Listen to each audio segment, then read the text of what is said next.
retro blood.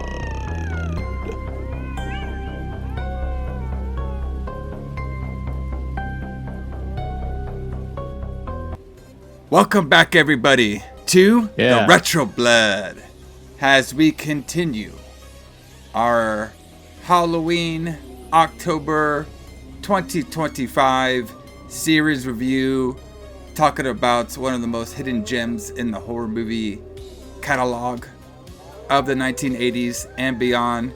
That is the Howling series, and we are keeping this Howling series train rolling. Because if y'all like naked witch, don't call me vampire werewolves. If y'all like Ben, a character named Ben and Jenny, whose acting was pretty much in the toilet, but it was pretty cheesy. Fun, I guess. If y'all like eyeballs popping out of their heads, and if y'all like hairy werewolf sex, and some like 80s band playing to werewolves having werewolf sex.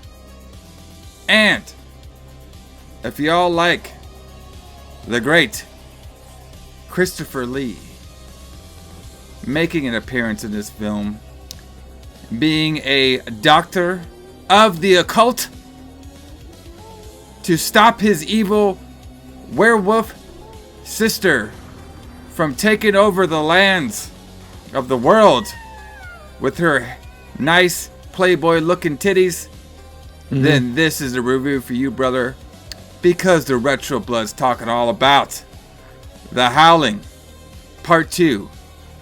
Your sister is a werewolf. J.H. Alison, James Kline. What's up, Alison? How was your trip to Transylvania to see not vampires, but to see werewolf witches of the Magic Doom? It was really weird, man. Really, really weird. Like, this movie was just like, I'm not sure what I was watching most of the time. Like, I don't know. So I like it it's been a weird trip so far. I like how this movie was like a direct sequel. And like the pacing and the way it was like completely different. Yes. You know what I mean? Like, at least like, you know, at least when he did like Halloween 2, like we had like the same kind of like pacing a little bit, I guess. You know what I mean? This one it's completely different. It's a completely different kind of movie. It's a direct sequel with absolutely no actors from the first movie. And exactly. Christopher Lee seems so out of place in this. Well, he's also bored. Yes. Which we're going to talk about later on in Who Booked the Shit, which is actually hilarious. Yeah. And the, you know, it's just, I guess, like, okay, so some quick stuff about it. So apparently the movie was originally like going to be like a comedy a little bit from one of the original directors. So that's what, and they also were just going to do like a whole new thing. They're just going to talk about like vampires and stuff. So that's why we had Transylvania and all that shit in there. They didn't even take that out of the script. Right. But it's just very interesting. Like, I just want to know, like, because, you know, I'm new to this series and I don't try to like, you know, read anything about it before I watch it. I'll watch it, then I'll do all my research at the end.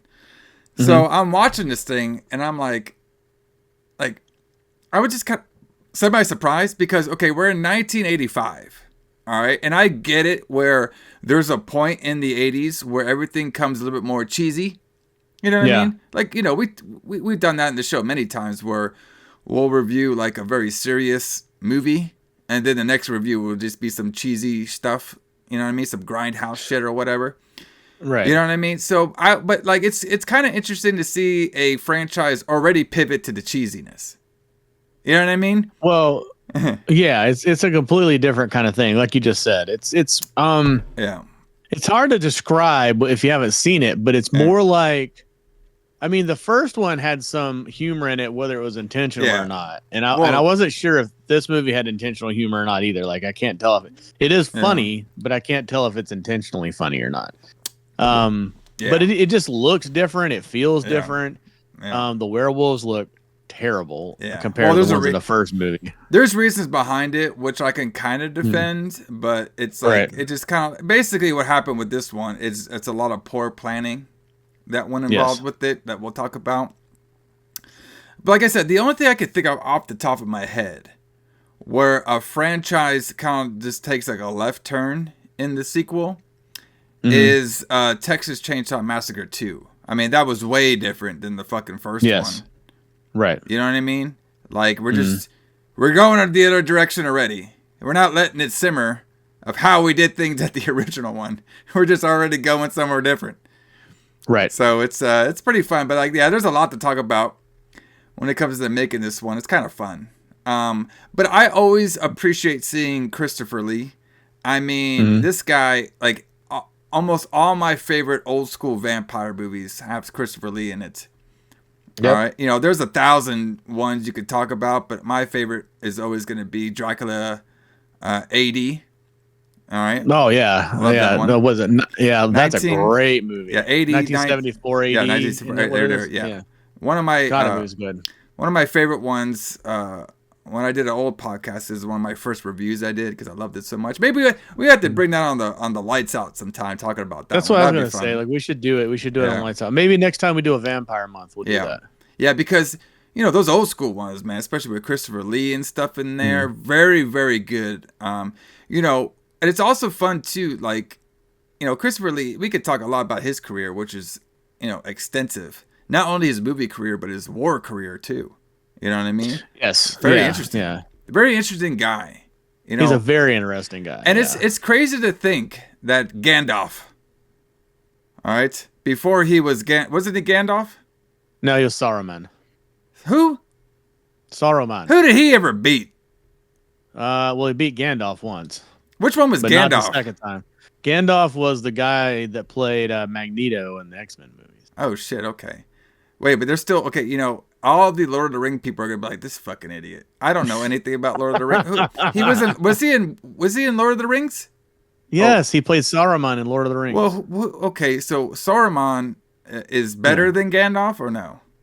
No, but he's not better than Gandalf, but he was like was he the evil one? Yeah, he was the evil. He's one of the wizards, but he was like the guy that Gandalf went to say that they were gonna. He's the guy that the other wizard that he went to in the first movie. Yeah. To tell him that they were gonna take the ring to Mount Doom. Gotcha. But he didn't realize that he'd been taken over by Sauron at that point. Yeah, but you know, we all praise him for being Sauron and shit. But him as Stefan, I mean, when he was Sauron, did he have a hot Playboy model wolf sister? No, he didn't. He was Saruman, but yes, I got it. Who was naked on every other film she did, and she didn't want to be naked in this one anymore, so we strapped her on some leather gear? No, he did not. And then we showed her titties for 17 scenes and the credits? Huh? Yes. Did Sauron... That was great. Did Sauron ever do that, brother? Huh? No. There you go. I know, other than Dracula, I know Christopher Lee Mora as Count Dooku from the Star Wars movies. Oh, yeah, I can't... He played Count Dooku. What a role that was, too. I know. I like it, too. Like, we'll get to it, because this is so funny, because he's all like, yeah, brother, obviously Joe Dante, when we talked about last week, he was the original director. We have a new guy here. Yeah. What's his name? Philippe Mora. Philippe Mora. I'm pretty sure we've done a Philippe Mora movie, but I can't figure out which one it was. I cannot figure out which movie of his we did. Well, look at it. I know he's doing this one and the third one, so we'll be talking about him for the next week or so. Yeah. But I like it where, like, we'll just get into it right now. Let's just get into it right now because it's fun. Let's just get into it. Let's just do it. This is Halloween, bro, because it's so interesting to me. Because when I was hearing about this story, I was like, oh, that's very fascinating. So apparently, so basically they got Christopher Lee to do this film. Okay. But Christopher Lee, like, saw the acting of all the other actors. Probably that fucking guy who played Ben and Jenny. God, they sucked ass. Fucking acting wise. And he was just like, oh my God, what a bunch of fucking amateurs. All right. So he just on the set and was like, whatever, I'll do it for money, and I like the director guy and stuff, but I didn't realize though, like, Christopher Lee had an extended war career, okay, and apparently Felipe he liked learning about Christopher Lee's war career so much that didn't he make some like documentary about it or something like that? Yeah. Mm-hmm. So that's kind of cool. And then it was also say, obviously Christopher Lee, was he didn't really like get along with everybody on. Well, I don't know if he probably got along with everybody. He was just very bored. All right, but he did try to help out with the production, the best he could. You know what I mean, on there too. So, that's pretty much how they got the guy. You know what I mean, on here. So, but we seen him there, before he blew up again in like the 2000s, making the Lord of the Rings and Star Wars and stuff. He did a lot of like B movies. So, well, yeah, he kind of did, yeah. But I mean, he was he had an extensive career in England. You know, I mean, Christopher Lee Americans mostly knew Christopher Lee as Dracula, I think, but he was in a bunch of Hammer films. He was in a really, really good movie called The Devil Rides Out, which if you've never seen it, you should. It's like it's based on a Dennis Wheatley novel, and it's like one of the most what I was about to say is not true. It's supposed to be a realistic, quote unquote, depiction of Satanism. Okay. But it is full of like magic and things like that. Right. So, but it's supposed to be like I can't think of the word before, like a lesson, like you're supposed to watch it and then not become a Satanist because of this. But anyway, it's a really good movie. It's called The Devil Rides Out. It's another Hammer film. And then he also did the Frankenstein movies too, where he played the Frankenstein monster with Peter Cushing. He's in all those movies with Peter Cushing. Yeah. Who was also in Star Wars, who played Grand Moff Tarkin, but he played the Frankenstein monster in the Frankenstein Hammer films. Christopher Lee's great. The things that he's done in his career are amazing. He also narrated the Rhapsody of Fire album. I can't remember which one, but there's one that's very orchestrated. Yeah. Has an orchestra, and then between the songs, Christopher Lee narrates the story. So he's done a lot of stuff, and he lived a very long time. He lived into his 90s. Yeah, yeah. But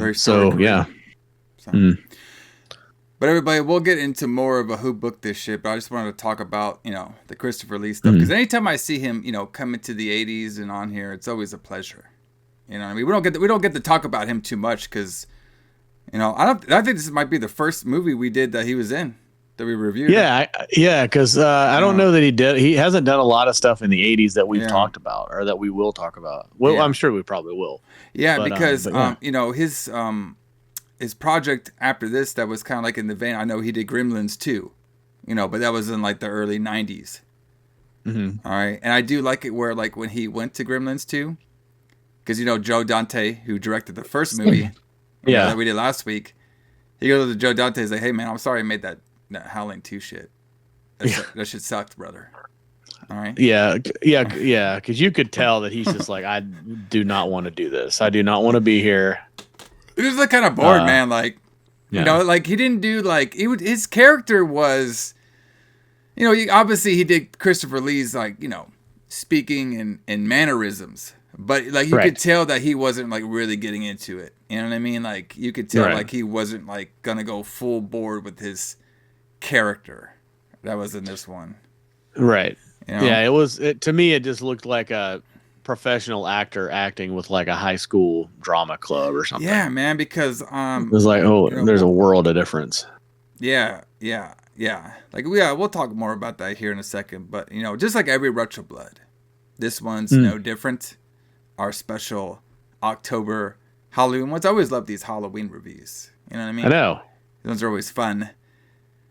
We'll talk about the release date of the Howling II, which is actually in July, which is very interesting. Mm-hmm. Okay. And we're talking about July 4th. So you all can celebrate your Independence Day. Yeah. By watching The Howling 2. Imagine that. Yeah, so this one actually has 3 release dates. So the official release date for this film was in 1985. But it appeared in France of August 28th, 1985. And then we have another one where it premiered in Detroit. All right, on December 25th of 1985 on Christmas. Imagine this as your Christmas gift. I know. So this was like a preview, basically. They opened it in one city on Christmas Day. Yeah, kind of like getting a little, special, trying to see the reaction. But the actual United States theater release was July 4th of 1986. That's what we have for our notes over here. What do you think of July 4th release day? I'm not sure about that one, man. Like, most people don't go to the theaters on July 4th, right? Unless it's that Independence Day with Will Smith. That's the only July 4th movie I know, brother. I mean, 4th of July weekend is always a big release for movies. But it's usually a big release for, like, big blockbuster movies. Not Howling II. Oh. So this is not a big blockbuster in your eyes there, Alison? Huh? I'm gonna have to say no on that one. Let's see. Shebla not doing it for you? Huh? Oh no, it does it for me for sure. Trust me, it does it for me. So I made $2 million for the budget. So there you go. Yeah. But when it comes to our pro wrestling in the middle, we are going to talk about July 4th of the 1986. I will go first. We got something short for you guys on here. Besides a bunch of Great American Bash shows going on at this time, we do have I thought this is pretty interesting because we talk about this promotion here and there. Mm-hmm. But it's one of my favorite promotions, and it's actually one that I actually, it's near dear to my heart because I did live in the city for like 20 years of my life, and that is one World Class Championship Wrestling, WCCW, at the Sportatorium that pretty much was like destroyed before I even lived in Texas. But the history is still there, brother. We had a great match. All right, we had Chris Adams, a former huge heel of the WCC territory, now a babyface, the supposed originator of the super kick. All right. Oh wow. Okay. Was facing off against the champion at the time, the world class champion at the time, Rick Rude. Wow. If y'all been following this show for a while, y'all know I'm a huge fan of Ravishing Rick Rude. Rick Rude, the man. All right. Chiseled out of stone, brother. All right. Yeah. So on this date, when the Howling II came out, not only could you see Werewolf orgies, all right, performed in front of a band. What's that band called? Babel. Yeah. But if you're in the Dallas region, before then, or after, I guess, whatever time you could see the movie at, you could see Chris Adams capture the world title for the first time in his career over Ravishing Rick Rude. And Ravishing Rick Rude's manager at the time, a blonde Paul Bearer, a.k.a. Percy Pringle, brother. Percy Pringle. All right. Yeah, I was going to say the thing that I feel like Chris Adams gave us contributed the most to wrestling other than the super kick is he gave Steve Austin his start. That's true. Well, he trained Steve Austin. He trained Steve Austin, right. That's true. He trained Steve Austin. Yeah, I think he trained Steve Austin, and he did do a couple early matches with him, too. Mm-hmm. You know what I mean? So, Chris Adams is a very interesting character when it comes to the pro wrestling universe. There is a really good dark side of the ring on him. Let's just say he was just one of those guys who had a bad alcohol addiction, and he would become an asshole, basically, when he drank. That was kind of like what he was kind of like known for behind the scenes. I think he was also known before for like super kicking a bartender. Wow. I wonder, do you think he slapped his leg when he did it? I bet he did, because I bet he did. I can just. He's a worker, brother. You gotta slap that leg before you fucking. You gotta slap your leg, man. Every time you do that super kick. So, but like actually, this guy. Okay, my favorite Chris Adams though was when he was tag teaming with Gino Hernandez. That was my favorite version of Chris. Bro, these guys were great, man. They were a great fucking tag team, man. Like they were like the original like pretty boys. You know what I mean? Not like pretty deadly kind of pretty boys, but like nice suits. going out there getting the women, you know, aviators and shit, nice hair, tan. You know what I mean? Yeah. Like, we need more of those kind of tag teams of wrestling, like the nice suit guys. You know what I mean? Yeah, we do. You're right. There's not, I mean, I guess the closest to that would be the Hurt Syndicate, Hurt Business logo there now. There you go. Well, yeah. I mean, it's very similar. Obviously, the Hurt Syndicate is way tougher. You know, they're like, they're like fighters, tough guys. Yeah. But similar, like Gino Hernandez and Chris Adams were the suit guys, you know, very suave like the Hurt Syndicate, but they weren't known to be like the MMA fighter dudes. Right. They could beat people up and they were bad guys. All right. They were bad to the bone, which there was their catchphrase, but they were more like the cocky heels kind of guys. So there's also a really good Dark Side of the Ring about Gino as well. Yes, there is. Yes.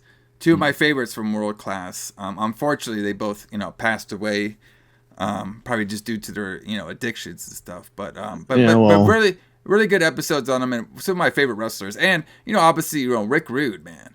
I mean, fuck, bro. If there was an '80s wrestler, you know what I mean? Like this guy was fucking. I love this guy. I mean, he was all over too in the '80s. I mean, he went everywhere. I feel like it's odd that, I mean, Rick Rude was big. He was famous, but I feel like he should have been more famous than he was. Well, yes. I mean, the only thing I could guess are two things with Rick Rude. Number one is obviously he was jacked, but he wasn't like tall. You know what I mean? So that's why probably like in the WWF, like, you know, it's just the way they are. They don't really push the tall dudes. I think he had his best success in WCW in the early 90s. But his career was going well until he had that back injury that he got in New Japan facing Sting. I remember like he did the Lloyds of London thing. And he basically almost retired off that. Right. Until he kind of wanted to go back into the ring a little bit. And then the Lloyds of London stuff start challenging him a little bit. Yeah. Because they paid out. Yeah, and now he's not supposed to be able to wrestle anymore. Exactly, and he was doing some like stuff here and there. All right, because like it was weird because like in the '90s too, he bounced around too. You know, he did the WWF manager for Shawn Michaels. He did. He worked at ECW. Has a commentary, really good commentary for ECW too. You know, everybody talks about Joey Styles, man. You guys could listen if you watch the old ECWs. I thought Rick Rude's commentary was fantastic with Joey Styles. And then of course, you know, after. You know, he basically, after the Montreal Screwjob, you know, obviously he sided with Brett, and so that's why he went over to WCW, and to get more money too. And he was basically just a manager, and it was actually, he was after WCW got, I believe after WCW closed, or maybe a little bit before then, he was actually training to come back to do wrestling full time, but then that's when, you know, obviously his addiction got him, and that's when he passed away. But man, like this is a great career though. I mean, and then this time, you know, he was the world champion in pretty much almost every promotion he went to except for the WWF. Because in World Class he was the champion, and in WCW he was the international champion, which is basically the champion. Right. So, and didn't he appear on WWF television and WCW television on the same night? Yes, he was the guy who did that first. Basically, because it was a taped Raw. All right. And it was a live Nitro. So, you know, it just worked out like that. He just so happened to be on both of them at the same time. And what a lot of people don't talk about is he was actually on that episode of ECW as well, too, because he was the commentary on that episode of ECW. Okay. So a lot of people don't say that, but he was actually on Monday Night Nitro for the whole week. All right. He was on Nitro, Raw, and he was later on in the week, he was on ECW as a commentary. Oh, wow. Okay. Yeah. Well, so. Little things about there. So but yeah, very fun stuff. But Alison, what are we going to be listening to on our way to go see some Werewolf hairy sex orgies? So this is interesting because we have talked about this band a lot, but I don't know that we've ever talked about this incarnation of them. So this week we're talking about Van Halen, and we've talked about all of Van Halen's early tours. We talked about they were on this movie. They were. Imagine that. They should have been. They should have been in the soundtrack. If I think instead of Babel. If I think about werewolf sex orgies It's not You think Babel, Van brother. Halen? I think Van Halen, No. brother. Yeah, I'll get them going. So anyway, we've talked about the early Van Halen tours with David Lee Roth. So what we're talking about this week is the Van Halen's 1986 tour, the 5150 tour. So this was the first tour they did after Sammy Hagar took over. Okay, nice. Wow. So David Lee Roth had left the band in '84, and they replaced him with Sammy Hagar. And Sammy Hagar was already a famous musician. He was in a band called Montrose, and then he had a very successful solo career. And then he joined Van Halen. And then Van Halen became a completely different band after this. So a lot of people don't like the Sammy Hagar Van Halen. I prefer it. I think it's better than David Lee Roth Van Halen, personally. They're gonna fight. I know that's not a popular opinion, but it's the way I feel about it. Like, I really like the songs. I like them way better as Van Hagar than I do as Van Halen. But their sound was already becoming more keyboard heavy. Eddie was like really into playing keyboards. And then they also, with Sammy was also a guitar player. Like, he was a very accomplished guitarist in his own right. So basically, they were able to play two guitars, instead of just having Eddie play all the guitars. And then they played on the tour, they did play the Sammy Hagar solo song, There's Only One Way to Rock, which opened a lot of the shows. And they did a guitar duel in the middle of that, which was really cool. And that's something you would never have been able to see during the David Lee Roth days because he didn't play anything. Yeah. But this was their first tour with Sammy Hagar, and he was like really pushing back against playing the old music. So they didn't really play a lot of previous songs. Like, I think they only played Ain't Talking About Love, Panama, and maybe one more. They didn't play a whole lot of old Van Halen. They played most of that new album and then some covers. Yeah. But they were going on their tour, and what they were doing this time was, like, in July, the 4th of July weekend, they had a 3-night stand in the Forum in Los Angeles. So they were playing to their hometown 3 nights in a row. Well, not 3 nights in a row. They played the 2nd, the 3rd, and the 5th, which lines up perfectly with this because we could have gone to see Van Halen 2 nights in a row, taken a night off, gone to see Howling II, and then gone to see Van Halen again if we were in the LA area in 1986. But this would have been this was a great tour. There's a really good pro shot concert called Live Without a Net, I think is what it's called. Yeah. That you can watch on YouTube. And there's also some unofficial pro shot shows from this tour. One of them's in Japan. That's really good too. But to me, this is the best era of Van Halen. From here until 1991, they were incredible, and they were like, they were way more poppy maybe, but they were a much, much better band than the the David Lee Roth era, which is not going to be a popular opinion amongst a lot of Van Halen fans, and I get a lot of hate on the Van Halen Reddit when I tell them I like the Sammy Hagar era better. There you go. But yeah, I also got to see Sammy last summer when he did the Van Halen tribute. Oh, nice. Which is really cool with Joe Satriani and Michael Anthony from Van Halen. It was awesome. But yeah, I don't know. Have you ever heard this 5150 album? You've probably heard the song Dreams. That was the big hit off this album. But yeah, do you have a lot of experience with the Sammy Hagar Van Halen at all, or not? To be honest with you, like, Van Halen has always been under my radar. Mm-hmm. Like, I know they're a pretty good, like, they're not like, are they hair metal or like kind of like more rock and roll than hair metal? I'd say they're more rock and roll. They were a pre-hair metal band. Yeah. So Van Halen was like around before hair metal was a thing. Yeah. So it's kind of like it's kind of like a 70s band that's still popular in the 80s.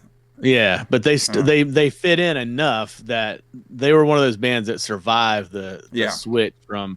Well, they were kind of ahead of their time, really, if you think about it. Like the way Eddie Van Halen was playing guitar in the 70s, like nobody was doing anything like that. Yeah, that was more of a 1980s thing, and he'd been doing it since like 1975 or something. So they were way ahead of their time, so they fit perfectly into the 80s. Yeah, really. So their style was just really good. I know they were a big band in the 80s and stuff, and I know Sammy Hagar and stuff, all his stuff.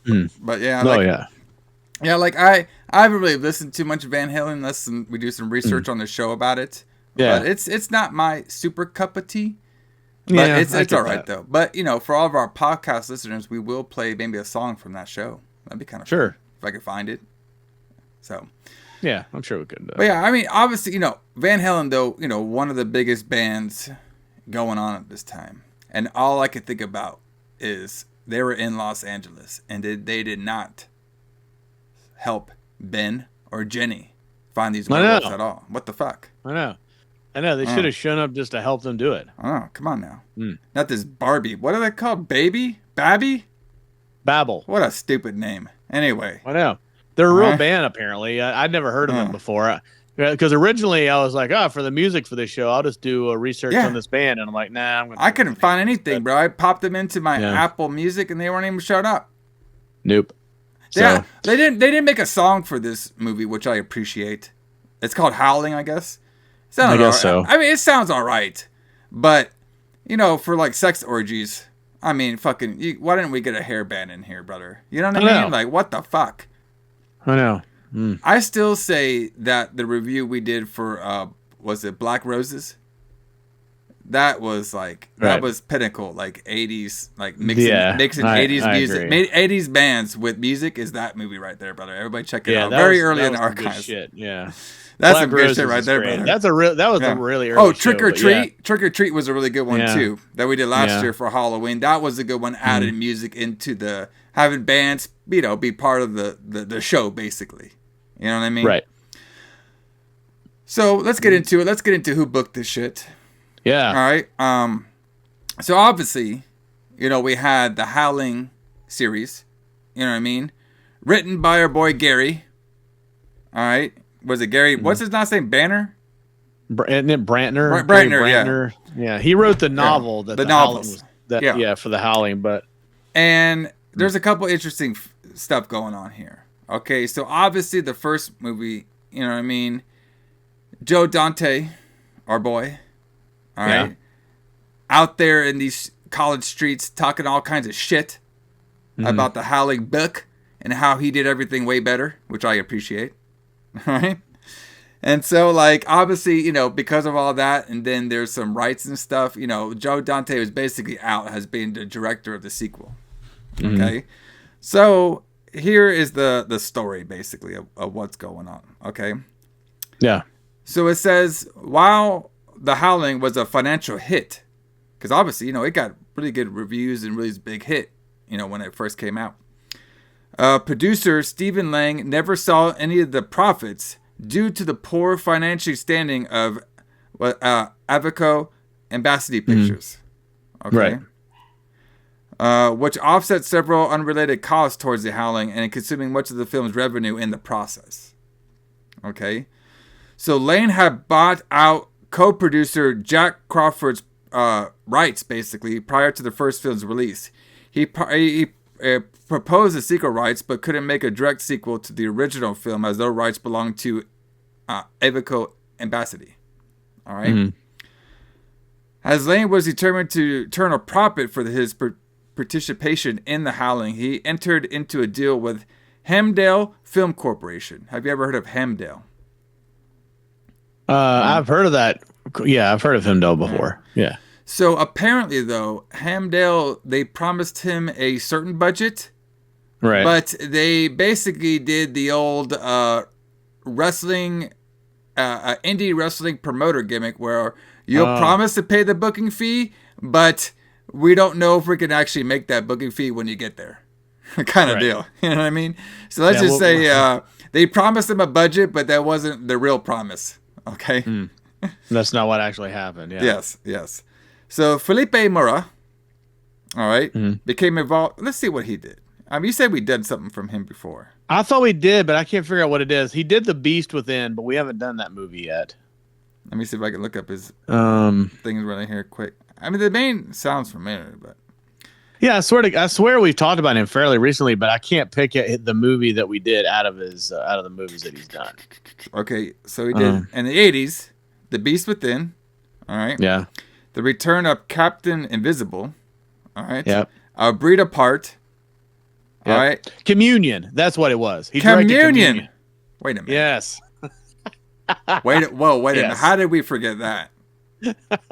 That's what it was. It just came. Well, you know what? Directed Communion. Well, the problem is we in our review, all we was fascinated was Christopher Walken the whole time. Right. So what if he was in this? Brother, hold on a second. Are you making me do like a different time universe? Who the fuck would Christopher Walken be in this film? Bro, what if he was Ben? Yeah. Holy like shit. If he played Ben's part. Imagine Christopher Walken and like Christopher Lee on the same screen together. I know. Like with my sister she's a werewolf. Like, I don't know what Christopher Lee would be like. He's like this guy's either like a fucking genius or he's strange as shit. I can't figure it out, brother. He'd just be like, "Who is this fucking clown that you have me acting with?" Yeah, he'd be like, Stefan, you think my sister is a werewolf? What are you talking about, man? Come on now, Christopher Walken, brother. All right, you can't think she's a werewolf. I'm over here, I'm dancing with aliens, doing all kinds of stuff, man. Come on now. All right. Dancing with aliens. Fancy, man. So, I mean, we'll talk more about him maybe like on the next review. This Philippe Mora. But for the style of movie he was doing, I thought he did a pretty good job. Look-wise and direct. Everybody seemed to be in the right spot, I guess. So yeah, I agree. You know what I mean? So for the type of movie it was, I thought he did fine. So I guess because he did this movie called A Breed Apart, okay, for Hamdale. Okay. And then I like this one. Check this one. You'll like this, Alison. So Philippe Mora, basically why he became the director, because he did a movie called A Breed Apart for Hamdale Productions, all right? And he didn't get paid for that movie, all right? So Hamdale arranged a deal that if he directed Howling II, he'd be paid for both films then, all right? Oh, I see. But during the pre-production and production, they were subject to numerous stops and location changes, and Hamdale misrepresented their financial standings and laying in their agreements. So basically, our boy probably got promised one price, but didn't get that price for making two films. True. Mm-hmm. So speaking of, since you brought it up, I'll mention it. So I don't know, have you ever seen the movie A Breed Apart? I haven't seen it now. It's a good movie. It's got Rutger Hauer in it, and it was shot in Asheville. What the fuck? Really? Yeah. Holy shit, bro! That's awesome. And it's a great movie. It's got Powers Booth and Rutger Hauer in it, and but yeah, it's about a guy who he's not a homeless guy, but he lives in the woods kind of, and he's trying to protect an endangered bald eagle that they're trying to capture. Yeah. It's a good movie. But yeah, it was filmed in Asheville, so it kind of Philippe Mora was in our town kind of. That's cool. I like it. In 1985 or 4 or whatever that movie was made. Yeah, it's kind of interesting how he did this Howling series, and you're like, you know what? I'm gonna make a trippy alien film. Yeah, might as well. I just made two trippy two trippy werewolf movies. Gotta get the genre going. All right, so we have Gary's back. He's still pissed off at Joe for dissing on his book. All right. So apparently, Gary was actually involved with this film because he's like, you know what? I'm going to show that fucking Dante motherfucker who's boss. So he apparently he rewrote the script multiple times to account for numerous times the production was forced to change locations. Right. So, but I heard though that Gary had to leave the project because he was scheduled to do a Howling 3 book. Yes. All right, so he left. Basically, he left. Now, but people don't know if he actually left to write the book or he left because he thought the script sucked. I guess we'll have to ask him. All right. The film's effect artist, Stephen Johnson, who returned to provide work for additional installments of the series, stated Hamdale's financial situation was also representable for the poor quality of the special effects, as many of them were added in post several months after the filming had wrapped. I also heard a story too, where the reason we don't get a lot of full body wolf shots is because when they ordered their costumes from Universal, they sent them apes. Wow. So that would explain a lot of things, because I thought the movie, the werewolves looked very ape-like, so they sent them ape costumes instead of wolf costumes. Yeah, pretty much. That was fantastic. And I guess there was no solution to that, right? They just had to use whatever they sent them, right? Yeah. Okay. Yeah. I did want to mention that this movie also has Reb Brown in it, who is in the 70s, he was the first, not he was one of the first person, but like he was the first person that I know of at the time to play Captain America on screen. Yeah, yes. Yeah, but he is more known to me as the lead of a movie called Your Hunter from the Future. Yeah. Which is a great movie if you've never seen it. Yeah, Hunter from the Future is a great film if you've never seen it. Now, was his acting better in those than it was this shit? No, boy, fuck no. It's the same. It's about the same. Bro, what it's was just with in this Your guy, man? he doesn't have to like he didn't have to do much but swing a club. But this one, he's trying to act as like it's something else. But wait till we get to some of his scenes. Like, it just kind of confused me. I mean, like Annie McEnroe as Jenny is also terrible. Yeah. But I feel like when they're on screen together and Christopher Lee's not on the screen, it seems like they're better because they're both like equally shitty. Yeah, exactly. But as soon as Christopher Lee walks on screen, you're just like, these people are fucking amateurs. No, exactly. All right, so it says this film is the only Howling sequel that directly follows the original film's events. Yeah. And is also the only Howling film to feature the input of the original novelist, Gary, like we said. Mm-hmm. So Brandner was critical of the original 1981 film, which we talked about last week. Mm-hmm. All right. So some of the stuff. So basically, this film there were some elements from his second book in the sequel. Okay. But most of it was, okay, let's see. I'll just read what it says here. So it says, the first one was only a loose, adaptation from his 1977 novel. Some elements of the sequel may have been deliberately divergent from the previous, film, though some, such as this film's reconning of the worldwide revelation of the existence of werewolves, seems to be accidental. Yeah, so basically what that means is when they wrote the script, they didn't consider that they were changing facts about the first movie. Yeah, because so basically what they did was they brought it up. All right, so they brought it up where Christopher Lee's character Stefan shows Ben and Jenny. I always want to say Ben and Jerry, but it's Ben and Jenny.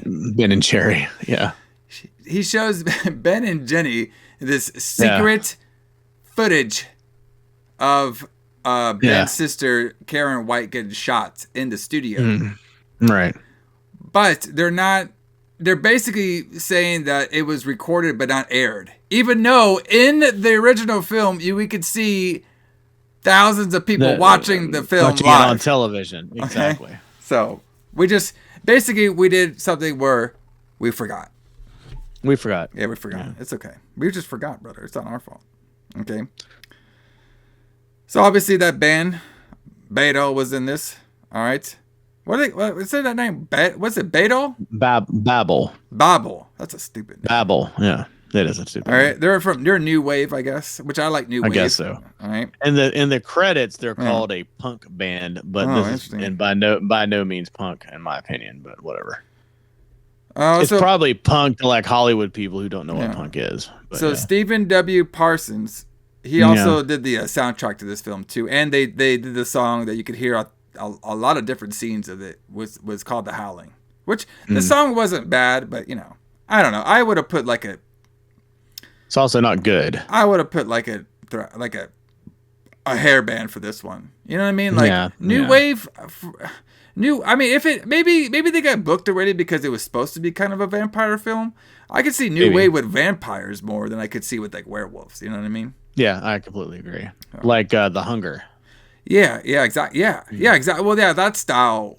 Yeah, exactly. Yeah, with David Bowie and shit like that. Like that's a great example for like a new wave band that could be great into a film. You know what I mean? I completely agree. Yeah. So Director Philip related how the film was set to celebrate the 10,000th birthday of bi-curious werewolf queen Stirba. Wow. Stirba. All right. Played by Sybil Danning. Sybil Danning, yeah. She's a really famous B movie actress from the 80s. Yes. 70s and 80s. And I believe she was in Playboy too, right? Yeah, she was. Yeah. I believe she's German, if I'm not mistaken. German actress. Yes. I thought she did a good job for what she did. She looked like she was great. Looked like she was having fun, so that's always good.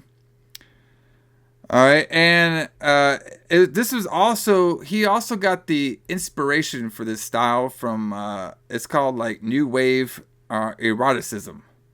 Okay. So new wave eroticism is like it's a French new wave. Sure. Is a French art film movement that emerged in the late 1950s, and the movement was categorized by its rejection of traditional filmmaking conventions in favor of experimental and spirit of occultism. All right. Okay. So basically, it shows like a new way to approach filmmaking and stuff. Right. So, which I guess there was some new style stuff on here. I don't really know. I suppose. So maybe that's just what inspired him to maybe bring on more of the occultic stuff, I'm guessing. So he revealed that actors Red Brown and Annie McEwan were so bad in the roles that veteran Christopher Lee acted offset in manner as if wishing himself away. So this is what Philip was saying about some stuff about the movie. All right. Right. He also revealed was that the scene with Danny revealing her bare breasts was repeated 17 times during the end credit scene crawl. For most other scenes in the movie, Danny was either covered with hair or wearing a metallic armor offset and sunglasses. So the story behind that was supposed to be that, this Sybil girl, she didn't want to, she was mostly naked in a lot of her films, but she didn't want to do it in this one. So they agreed to only have her one nude scene. Okay, so that's why when we see her again, she's mostly in that leather, or she's all hairy like a werewolf. All right. Yeah, which is very weird looking. But then they called her up and be like, "Hey, can we use that new scene again in the credits?" And she agreed. But her and apparently Philip didn't realize that new scene was going to be repeated 17 times. I thought that was pretty hilarious when I was watching the credits. I know, because like it's just over and over and over again. Over and over titties, brother. They're nice tits though. I'll give her that. I know. Good stuff. So, let's see what else we got on here. Let me see some other fun stuff on here. So Christopher Lee stated in an interview at the time of the American release, where the reason why accepting this film was because he had never appeared in a werewolf film before. So he's actually pretty excited about that. And this is the one he picked. Yeah, this is it's Slim Pickens, brother. Yeah. Even though I think he would have done pretty good in like Wolfen. You know what I mean? I think he would have been great. Well, he would have been great in anything he did. But yeah, he would have been good in Wolfen. Yeah, for sure. Okay, so I guess there's some trivia behind there. The reason behind Sybil Dannings wearing sunglasses was because she arrived on set one day and she said she was not sure what to do because she felt congested. All right. Okay. And the director, Philippe Mora, said, "Here, wear these sunglasses." She protested because the scene was indoors, and Philip told her, "Sybil, you're the queen of the werewolves. You can wear whatever you damn well like." So, sure. So there you go.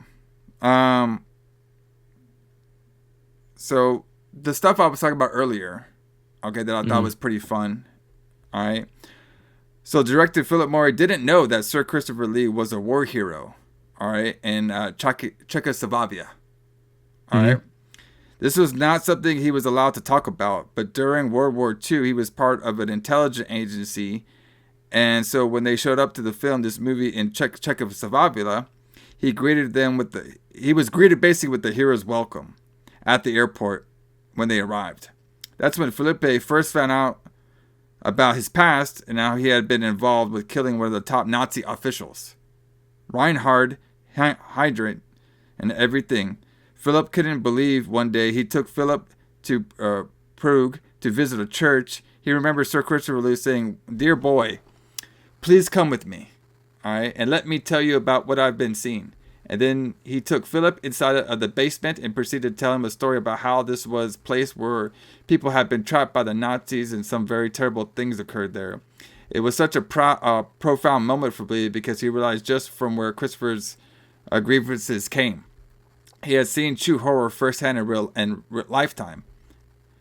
He used that in his performance. He was also a Nazi hunter for a couple of years after World War II. Christopher lived such an intriguing and complicated life, and most people didn't have any idea who he was beyond being such an iconic actor. All right? Yeah. Yes. So basically, because there's an interview where he talks about that. Yes. And he's like, basically, he was in World War II, and then for 2 years after that, he hunted escaped Nazis for 2 years. And then at the end of that, he was still just 24 years old. I mean, that makes me feel like I've never lived any kind of a life. Yeah. You know what I mean? Like he fought in World War II and then hunted Nazis for 2 years, and then he was still just 24. I mean, that's kind of crazy to think about, but it's what those times were like, though. Yeah, and there was an edit saying that while the story is interesting, Sir Christopher Lee was actually stationed in Labai at the time of Reinhard Heydrich's assassination. So... But yeah, I mean, like, you know, I'm pretty sure there's like a whole documentary and stuff. Like, I think Philip did it about, you know, Christopher Lee's wartime, which is it's probably almost as interesting as his acting career. You know, probably even more. All right. So a couple things, like I was saying earlier, I thought that was pretty funny. When the werewolf suits finally arrived for the shots, they were contained in a crate marked 20th Century Fox, Planet of the Apes. Okay. Director Philippe Mora was horrified to find that he had been sent monkey suits.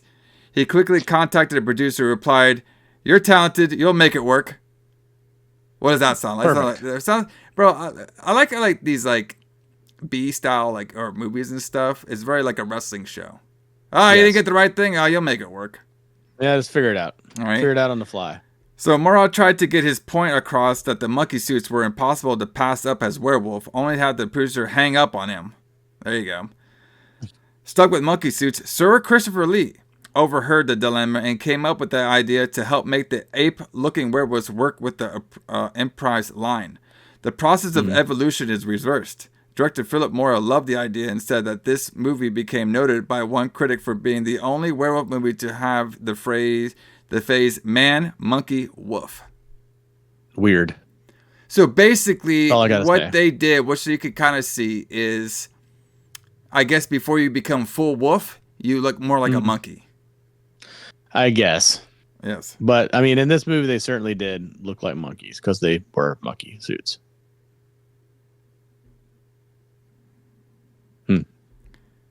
All right, so let's see. There's a lot about this movie.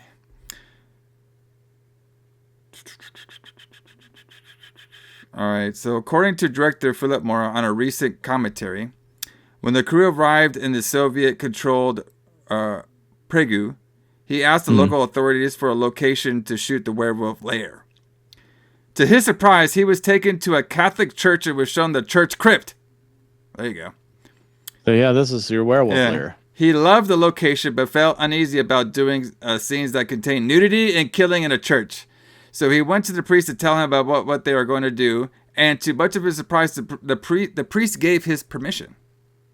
Maybe the priest was all about werewolves, orgy sex. You never know. Possibly. A lot of them are. He was taken aback and asked the priest, "Isn't this considered, desecration?" To which the priest replied, "Absolutely. But we've been asking the Soviets to allow a bishop from the Vatican to come visit us for years, and now they have to for to sanitize everything, basically." So he wanted them to do that scene there so they can get the made priest guy to come there and do all that sanitation stuff. Right. So the next day, he received a phone call from the priest informing him that he called the Vatican and they gave him the go-ahead. Philippe Mora also said that the Soviets were impressed with him for not caring about shooting a religious building, as they disliked the church and would do anything to avoid the Vatican. So, interesting. Let's see what else we got here. I read something too about the movie that when they were in Prague shooting, which was controlled by, like you'd mentioned before, they were controlled by the Soviet Union at the time. Like the streets were so clean, they had to fly in garbage to put in the streets. Yeah. So this says there's an alternative opening for this movie that omits the screenwriter's credit for author Gary Brandner and only credits screenwriter Robert Cenero for the screenplay. This is likely due to the fact that the script that Brandner wrote bear no resemblance to the script Cenero wrote when he replaced Brandner as writer on this movie. Okay. So the film was released 6 years after its source novel by Gary Brandner, upon which is only very loosely based on and had first published in 1979. The Wikipedia website states that the Howling II film is largely unrelated to the Howling II novel from 1979, though it does introduce Eastern Europe customs and Romania into its werewolf mythology like the book. Okay.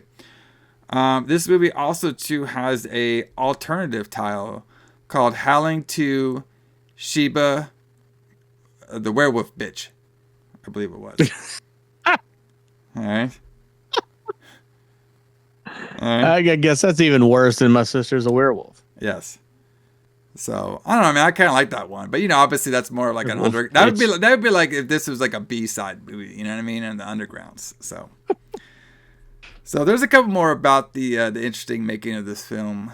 But everybody, I think we should get into it. We should get into the Retro Bloods 2025 Halloween October month review of the Howling II.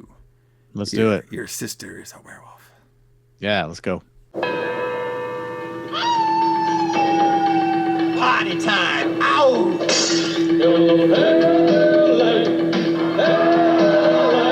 It's the rocking, shocking, new wave of horror. Howling II. Howling II.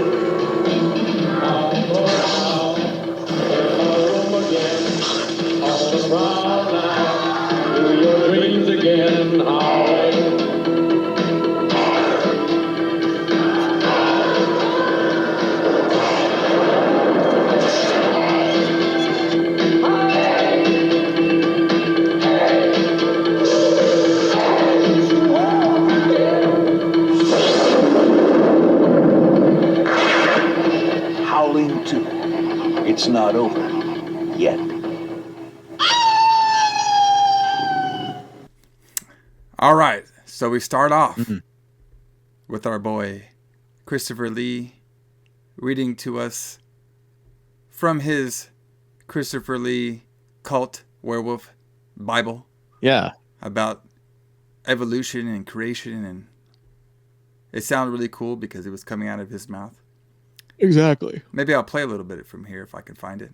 The inhabitants of the earth have been made drunk with her blood. And I saw her sit upon a hairy beast, and she held forth a golden chalice full of the filthiness of fornications. And upon her forehead was written, Behold, I am the great mother of harlots and all abominations of the earth. All right. So after this, we start off, and we are doing the funeral for one Karen White, who was our main girl from the first movie, who got shot down in a not-so-live television studio. The priest was saying that she got shot down for no reason. All right. Even though there was a reason, if you watched the first movie. Because she was a werewolf. Because she was a werewolf. And she actually wanted to get shot. And they're mourning it. And after the funeral, this is when we see Christopher Lee, a.k.a. Stefan Crossrow, talking to Ben, saying that his sister is not what she seemed, and there's more to her story than her just getting shot. And of course, Ben tells him to get out of here and take a hike. But we also have the character Jenny, who supposedly worked at the radio station with Karen Wright, I believe. I suppose. But I guess was off that day. I guess so. She just didn't show up for because we didn't see her at all. Maybe she was behind the camera and we just couldn't see her. Well, no. Because she would have known all about the tape then. She didn't know what the hell was going on. Oh, that's true. Yeah, right. So, so now Jenny wants to know what the guy was talking about. You know what I mean? And, Ben's like, well, like it's a crazy man, basically. Yes. And we also see that there's Maria there. Okay. And she is there, and she is part of the underworld. But you know what this movie kind of reminded me a little bit? You ever seen that movie Underworld? Really? This reminded you of Underworld? A little bit. Well, they have all the hidden factions, and a lot of the werewolf girls were vampires were kind of hot. You know what I mean? Similar. Okay. I guess similar. I can see that. I can see that. The first vibes I was getting out of the movie, though, was probably Return of the Living Dead. I would say. Okay, yeah. Because, Return of the Living Dead, while being a very great movie, I did have its comedy portions to it. You can check those out. You can check that on the archives as well, too. Everybody. Yeah, we've done those. Yeah, we've done those, too. So basically, the whole deal is that the vampires, they're basically vampires. The werewolves, they know who Stefan is. He's well known within their groups to watch out for this guy, and we'll find out more later why. All right. So Ben and Jenny, they're arguing about Stefan, and then they just cut to the new wave band Babel. Mm-hmm. They're playing at the Slammed Club. Yeah, there, Alison. You never played at no Slam Club before. No, I know. You think you're so fucking cool. I know. I am cool. Cool in Babel. Never played at no Slam Club. So at first, I'm not gonna lie, I thought it was a gay club because all I saw was like dudes kissing and rubbing on each other. But then there was females showing up in the back. You know what I mean? That doesn't mean anything. So they're all there. We have these dudes in there. So Maria and her crew show up. Yeah. And these punk guys, if I could put quotes, quote unquote punk guys, Hollywood punk guys, come up to him and they're starting to, hey, we'll buy you a drink. And then the guy's like, what, you don't like the riff-raff? You ever use that line, Alison? No. Going to the club? Because I'm not 900 years old, so I don't say the riff-raff. I'm gonna start using. You have to be a boomer to say that word. I'm gonna start using that at the club. I'm like, hey baby. Hey baby, you don't like the riff-raff around here? Usually, I am the riff-raff that they're talking about. What a great line, riff-raff. And then she's like, yeah, I love riff-raff. Let's go. And so they all go to they all leave. I like this. They all leave the club to go to an abandoned, creepy warehouse to do what now? Have some sex? I guess so, yeah. I don't know if I just met a strange girl. If she brought me to an abandoned, creepy warehouse, if I would think that was a good idea. These guys aren't thinking correctly. Not with the right head, anyway. So basically, this is when we see this Maria's group of they're basically vampires, everybody. I mean, let's just be honest with you. Her werewolves go and attack all the punk people, and they kill them. All right. So, by the way, Stefan, he's in I don't know how I missed this, but this is like one of the best scenes. Christopher Lee Stefan is in the 80s club, and did you see what he was wearing? The 80s glasses? Bro, I could not believe it. Well, they put them on him. The guy puts the 80s glasses on him. Like, oh, you've got to be fucking kidding me. Something I never thought I would see is Christopher Lee wearing those stupid 80s glasses. Shit's so fucking funny. It was dumb then. I loved it. I thought that was fucking funny as hell. Okay, it was funny as shit. Right. I don't know if it's supposed to be funny, but it certainly was. Yeah. So now Jenny, she wants to meet with that Stefan guy. She thought he had made us some good points. All right. So they meet with Stefan, and this is when we get the whole plot to the movie. Okay. Right. So this is when we mix the first movie with the number 2 movie. Was during this scene. Yeah. So Stefan's saying that, look at these. Do you see? Do you see? Sorry, that's my red dragon. Do you see? Mm-hmm. He shows them the silver bullets. Mm-hmm. He say, this is what killed your sister. Yeah. But your sister's not fully going to be dead by this silver bullet. No. She needs this silver bullet. It's like a video game. You know what I mean? You gotta it's like an RPG video game.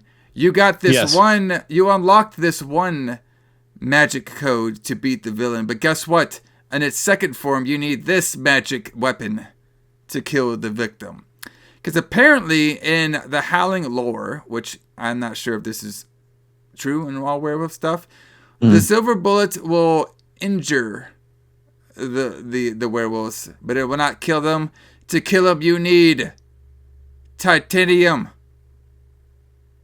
So bullets. you need titanium bullets, which yes. I think is even rarer than silver. So what about Wolverine's move? What about his? Will that kill him? No, well maybe, but he has adamantium. Yeah, his adamantium claws. Yeah, there you go, brother. That's even better. All right, and even then he's all like titanium. And then he's all like, well, you don't believe me that your sister was a werewolf there, Ben. Mm-hmm. Guess what, brother? I got proof. Mm-hmm. Let me show you my... I mean, it was on television. But, No, it wasn't.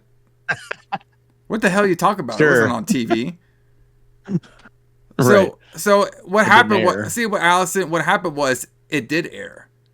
But we had the guys from Men in Black. They came in and they did the little thing. And they zapped everybody? They zapped everybody, brother. I got you. See? Duh. That's how you... Duh. What do you think this is, brother? All right. So after they zapped everybody forgot that they saw the footage. Or what they could have done is what they did in that Spider... I'm just spoiling all kinds of movies over here. What they did in Spider-Man where Doctor Strange just reset the universe. All right? There maybe this is in the same time frame as Doctor Strange. It could be. There's werewolves in Marvel. That's true. And there's actually that film was actually really cool. That werewolf Marvel one. I forgot Moon Knight. Yeah, it was called Moon Knight. Yeah. Anyway, let's get back on track. All right, Christopher Lee is talking over here. All right, so he's like, check out this videotape. It's a hidden net scene before videotape. So this is when we get the videotape of Karen turning into a werewolf and getting shot, and then our boy Ben. Well, he's like, well, now in this movie, he called it a fake. But then nowadays, he'd be like, that's some made-up AI shit, brother. All right? Some kid made that in his bedroom. All right? So he doesn't believe it. And Jenny's like, oh, wait. I think I do believe that one because I recognize people in that videotape. Yes. Right. All right? So now he's going on about werewolf and werewolf culture. All right. And he said, like, you know, the silver won't hurt him, the titanium will. And this is when he goes on saying that they have a leader. They have a ultimate werewolf leader named Sheba. All right. And she is due to celebrate her birthday on midnight. And all the werewolves will reveal themselves, changing the evolution chain of events. Right. And he needs to destroy her before this happens. All right. So Ben leaves. He doesn't believe in this bullshit. Jen is about to leave, but then Stefan gives her the titanium bullets. Jen and Ben talk. She believes Stefan. And Ben is mad because what Stefan also said was he needs to go back to Karen and finish the job. And he has to finish the job the only way werewolves in the Howling series could die, and that is getting staked like the vampire. Yes. Now, you know, I know something about my classic monster stuff. Yeah. And I know that it was retconned that a vampire could turn into a wolf, but a wolf and a werewolf are still different. Very different, yeah. So, I mean, a werewolf is essentially a man who in the shape of a wolf, right? Yes. Yeah. But a vampire turns into a literal wolf. A literal wolf. All right. Because I remember seeing some of those really old school, 1950s Dracula movies that Dracula, could turn into a bat and a wolf. Yeah. And of course, while everything should be retconned to Castlevania, I do know that I believe it's Alucard can turn into a wolf himself. Yes. Okay. So, like I said before, when they originally were writing this film, they kept a lot of the lore into vampires mostly. It's like this movie. It's like they mixed the vampire lore with werewolves, basically, which is something I'd really never seen before. So I guess that's kind of creative. All right, so basically, Ben wants to stop Stefan from staking his sister because he thinks it's disrespectful, and he's gonna go kill his ass. And I said all that way more excited than Ben did. Yes, during every line he did. Okay, all right. So so now Ben rushes away with the gun. All right, and then Jen follows him. And now they're riding on the road to the Howling song by Babel. Right. By Babel. Their big hit, the Howling. You think that was a big hit? I didn't hear about it. No, I don't think that was a big hit. I kind of like I might put it on my Halloween list. It's not a bad song. Yeah, it's not a bad song. And it's like one of those things where if anybody heard it, it'd be like, oh, yeah, I know where that's from. So in every, so let me ask you something, Alison. So let's say you have a relative, you know what I mean? Okay, so they're in Los Angeles. Yeah. All right. Apparently, the only place you could bury dead bodies in Los Angeles is like this very creepy crypt. You know what I mean? Like, I guess we're not going to cremate Karen. We're just going to bury her in a casket in a crypt. Well, right. Aren't they? Isn't that where they're supposed to bury her, though? Like they're in a crypt somewhere. Yeah. Yeah, I mean, they don't cremate everybody. What did he do for money, man? Those things are expensive. Well, I mean, who knows? Maybe he's just rich. Yes. So Ben and Jen, they arrive to the crypt. That's very spooky. They notice that the gate has been unlocked, but they go in there anyway. We have Stefan praying over Karen's body, right?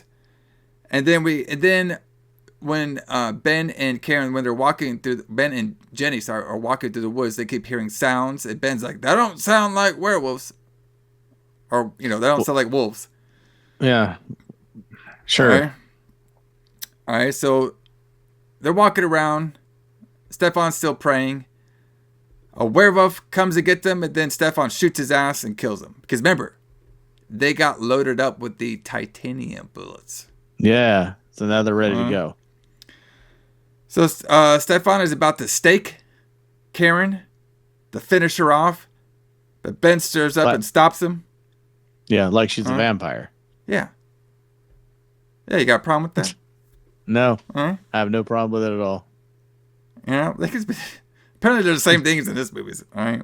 Apparently they're just the same thing. So then Ben is about to shoot Stefan, but then Karen turns into her werewolf form, and then Ben freaks out and shoots his own sister. And then doesn't complain or care about it for the rest of the movie. Right. All right. So then a bunch of werewolves attack while this is all happening. And the crew beat their asses super easy. They corner an old werewolf, and Christopher Lee with his Christopher Lee talking demands that he tells this werewolf that werewolf tells him where Sheba is. And Sheba,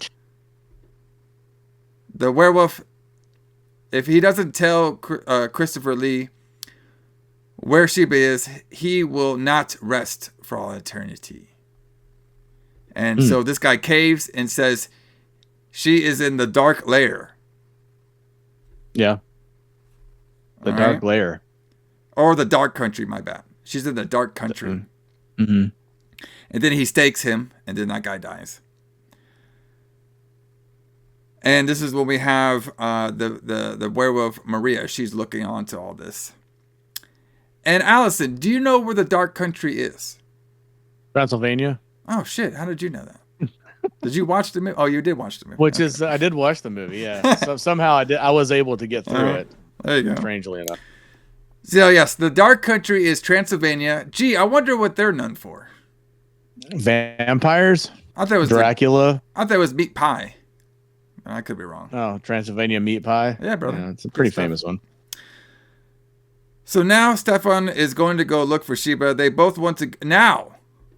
Jenny and Ben Ben is all on the side now. He's like, brother, I saw with my own eye that there's a bunch of werewolves here. My sister turned into a werewolf and I shot them dead. I want to start killing more. I want to start killing more werewolves like I killed them Nazis. All right, that's what Ben was like. So they both want to go, and I put in my notes they're both bad actors. All right, yeah, they're terrible. Yes. So they got to go to the dark country, Transylvania.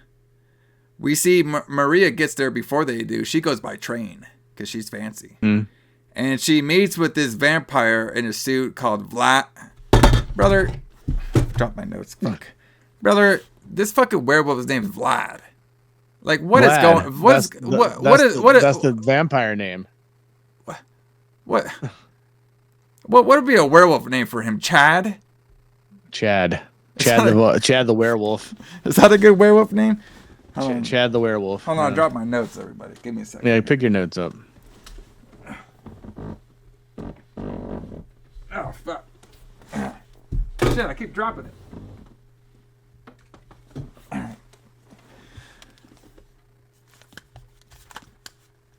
All right, there we go. So as we can see,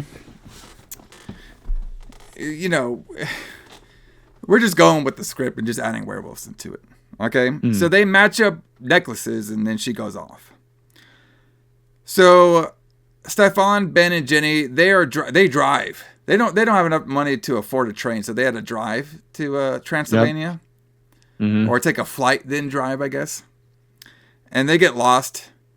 We get a scene of these Transylvania dudes walking in short shorts. Yes. And the drivers are all werewolves and they're hungry, so they pick up the hikers in short shorts and they eat them. Very comedic. Yeah, I thought that was hilarious. So then we get a scene straight out of Indiana Jones, the Temple of Doom. We get in the dark country temple. We get lots of ritual werewolf titties hanging out. That's your favorite, Alison. Werewolf titties. Yeah. That's all we need. More werewolf boobs. I put in my notes, they do ritual stuff. They pour blood on some girl in a white dress. We have this old lady werewolf take her soul like Shao Kahn. All right. I'll get you over there. They all start howling. Yeah. All right. And then the old lady becomes that Playboy model girl. Yeah. That's a good technique. You know what I mean? I thought so too. You just take the soul and you turn it into some Playboy model. I thought that was perfect. I was looking forward to that. And then the old lady turned Playboy model is now Sheba. Yeah. So we have, I put my notes, new young Sheba gets bitten by wolf dude, which is Vlad. And I didn't know his name was Vlad until the end of the movie, so I called him Boy Toy. Oh, well, that's perfect. I mean, that's basically what he was. Basically. I think, though, they picked Vlad because that's like a stereotypical, like, Transylvanian, Eastern European name. Vlad. So what was Vlad's, like, character? Was he, like, the horny werewolf guy? Basically, I mean, like, because he didn't really do anything besides, like, you know, look horny. Yeah, he was just there to have sex with the girl werewolves. Imagine not casting call. All right, we need you to be, like, pretty hot and what you're going to do is you're going to have some werewolf sex orgy. And you're going to look horny throughout your whole film. Sign me up. Is that good for you? Oh, hell yeah, brother. Sign me up. Sign me up, yeah. All right, so now they bring in their new daughter, Marie, the girl we saw earlier. So they're giving her praise, saying that she's a great huntress. Mm-hmm. And then Sheba asked Vlad, do you like her? And Vlad said he likes her very much. And now Sheba wants Vlad and her to fornicate so they can make tons of babies for their army, I guess. So that's when we have some more werewolf ritual sex, which, to be honest with you, I still like the one for the first movie better. I do too. You know what I mean? I like pretty much everything about the first movie better than this one, but yeah, the ritual sex was better in the first movie than in this one. Even though we got more of it in this film, which I appreciate. So yeah. So now we're back with Ben and Jen and Christopher Lee, who doesn't want to be there. The crew sees a local woman hit by a car. Townspeople say she got hit by a car. They look at her for a little bit. They leave, and then the townspeople lady turns into a werewolf, and then Stefan stakes her. Yes. There you go. Because you can kill, as we've established before, you can kill a werewolf just like a vampire in this movie. But you got to use titanium. They're basically vampires. Well, of course, that had to be titanium, not wood. Yeah, not wood, brother. All right, so now Stefan's like, all right, I'm going to leave you guys. So I'm going to go to the village. I'll see you later. And they're like, what the fuck? And then he just leaves. So Ben and Jen, they leave. And then they randomly have a werewolf in their car. They shoot him. And that's the last we've seen of them even talk about that scene at all. Yep. All right. So now we're back at the wolf. Like my notes. We're back at the wolf sex. Sheba turns them all. I guess. All right. So I think the Sheba character, if I'm saying her name right, I have no idea. I guess the big concern is all these werewolves are still at their monkey phase, basically. But when when the power of the Sheba, all right, once she celebrates them all, she's gonna turn them all into real werewolves. Okay. Yes. So not monkey werewolves. Yeah. So that's why when we're seeing this transformations going on, this is when we get her taking her top off that we're going to use 17 times at the end of the scene because it's nice titties.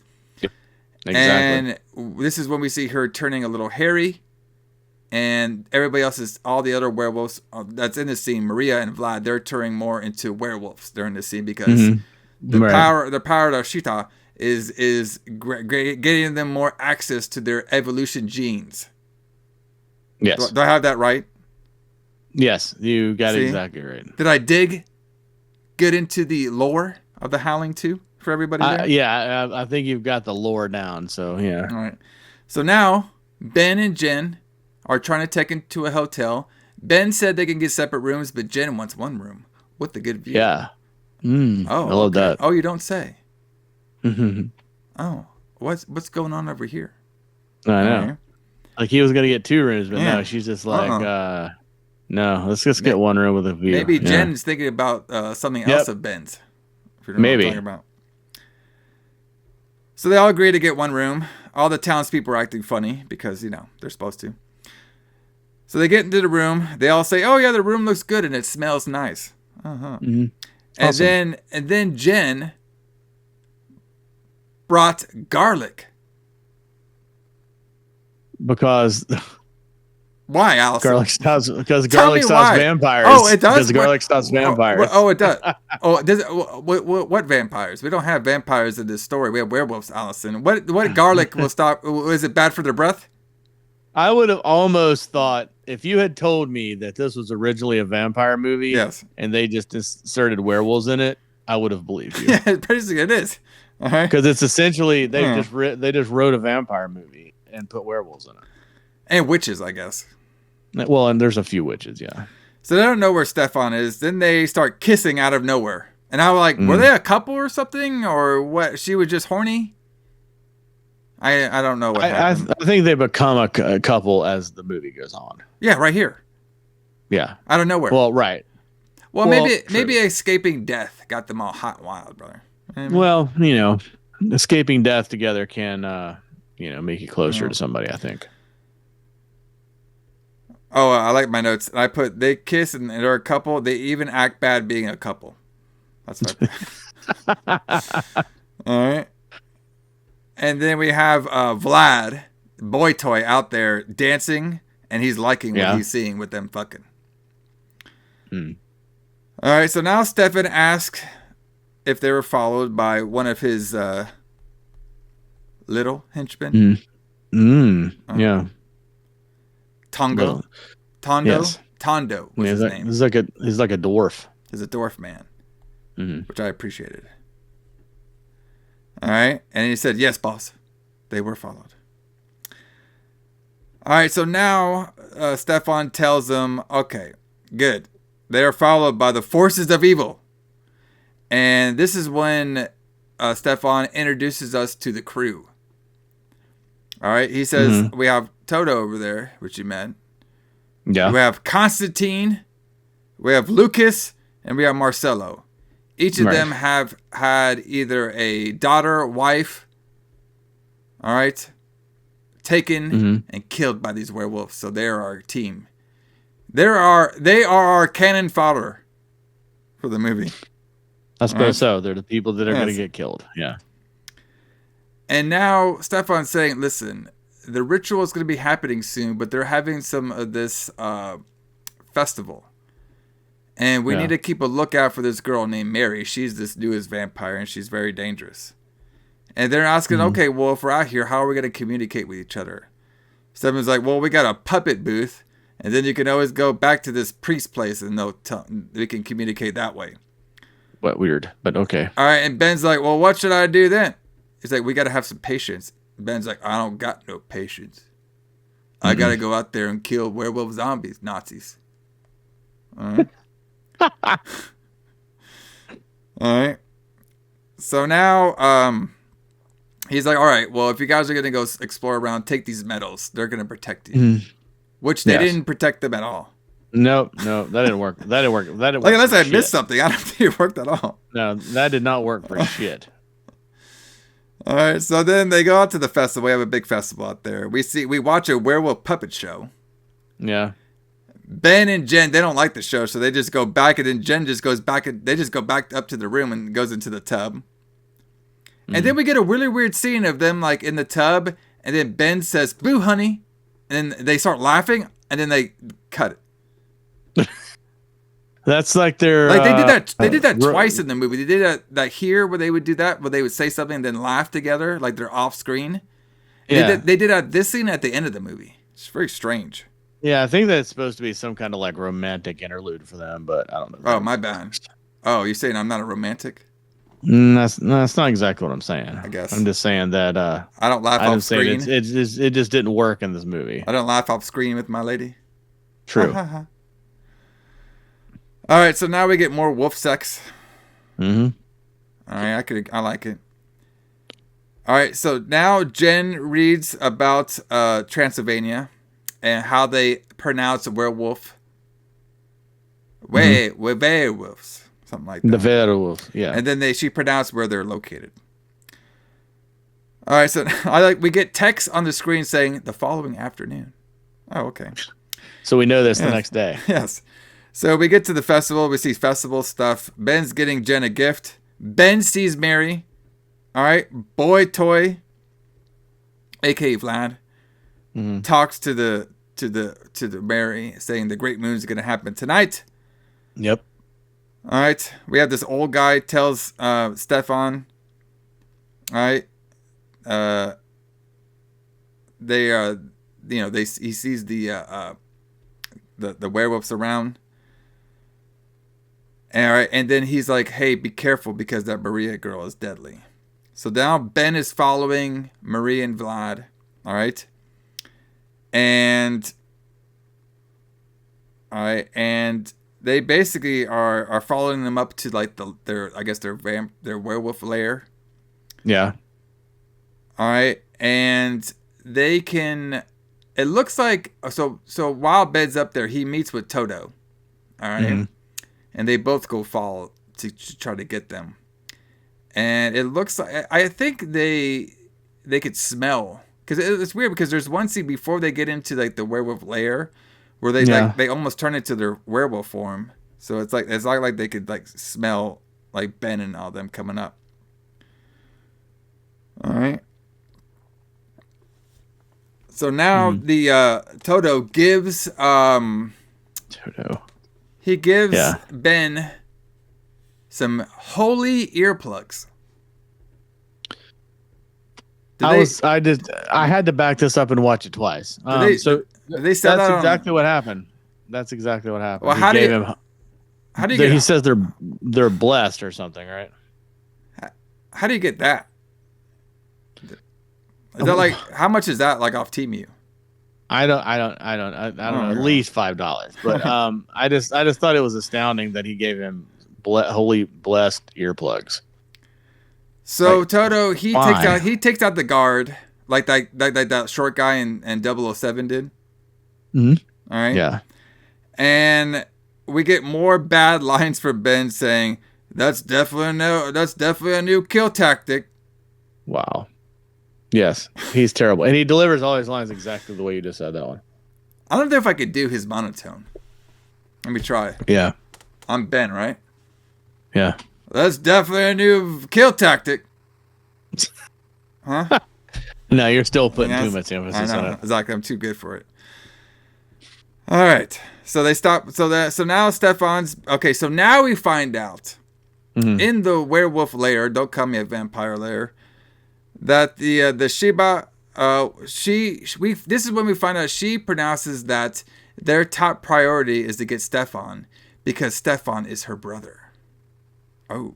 Yeah, plot twist. And she will destroy him. All right. But then Maria freaks out. She's like, I want to kill him. All right. And then Sheba is like, no, we must lure him here. This is where we have our greatest powers. In this lair, this is where we have our greatest powers. Why is that? Why is this one lair where they have their greatest powers at? Because it's the lair of the vampires. Excuse me, the werewolves. Transylvania. But it's where they're from. What does it have? Dirt there? What? I guess so. Whatever. And they keep it in their coffins. All right. So now Ben and Toto, they get caught very easy, so they run out of there. Sheba does some fire magic. All right. Saw that. So now, remember, because Sheba, she could turn people more into werewolves. So she turns Vlad and Maria more into werewolves. Mm-hmm. So Toto's running, but he loses his blessed earplugs. And he starts freaking out. I was like, oh, my earplugs, fuck. And then Ben doesn't know what the fuck to do because all he knows how to do is kill werewolf Nazis. So he just stares at him. Doesn't try to help him find him at all, fucking asshole. And then he just runs away. And then he starts shooting Nazi werewolves. All right. I know. That was badass, though. Yeah, the scene with him shooting the werewolves was pretty cool. Yeah.